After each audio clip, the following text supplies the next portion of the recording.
him because I began to talk to him about purification. And while I was talking to him about being purified, he told me to call my jeweler.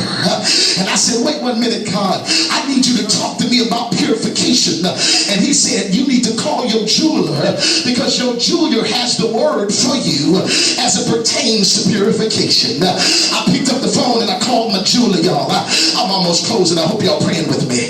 But I picked up the phone and I called my jeweler. And I talked to my jeweler and I said, Doc, he said, yes. I said, this is Pastor Sam. He said, what you need? What you want to buy? I said, I don't need nothing right now but some information. He said, what you need to know, Pastor? I said, well, the Holy Ghost just told me to call you and to ask you one simple question. He said, what did he tell you to ask me? I said, he told me to ask you, when do you know when the gold is ready to be used? I said, you need to tell me that. You need to tell me. And he said, Pastor, you done tapped into something now. I said, what do you mean I done tapped into something? He said, the way that I know the gold is ready to be used is after I boil it to the point where it is liquefied, all of the impurities rise to the top, and then I scrape off the impurities. I said, well, when you scrape off the impurities, is the gold ready to be used then? He said, no. I said, well, how do you know when it's ready to be used? He said, when I look into the gold and I see my reflection, that's when I know when the gold is ready to be used.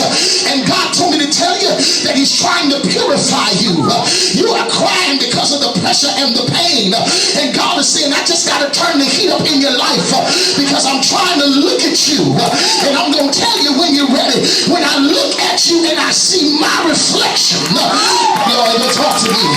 That's when God said you're ready to be used. Touch somebody and tell them, no more I. But I need to be seen like Jesus. Oh, I wish somebody would tell the person next to you one more time. Look him in the face and say, I got to be like Jesus. In other words, my flesh has to die. My flesh has to be no more. My flesh has to subside. I'm trying to get to a place in my walk with God. Come on, boy. But you can't see me no more. In other words, it's not about my abilities, my talents, nor my skills, but it's about who God is in my life. So I'm trying to get to the place where even under the pressure, even though sometimes I don't know what God is doing, sometimes I don't understand how he's working it out in my life, sometimes I feel like crying and falling in the floor because it's painful. God is trying to do something in my life. Touch somebody and say, maybe I don't know what you're going through, but I want you to understand that God's working some stuff out in your life. I know it may be painful, but just go through the pain until you end up looking like Jesus. Many times we go through life circumstances and we question God and ask him why. I'm here to encourage you. Listen, I know you feel that you can make it. Listen to these words. I know you feel like what's the use of holding on? I'm holding on to something that feels so far away. But let me remind you that he is here. Don't give up now. You've come too far to turn around. Holding on to what promised, and believing it's in his word. No matter where you've been, no matter where you've been, no matter what you've done, he's already forgiven you.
Show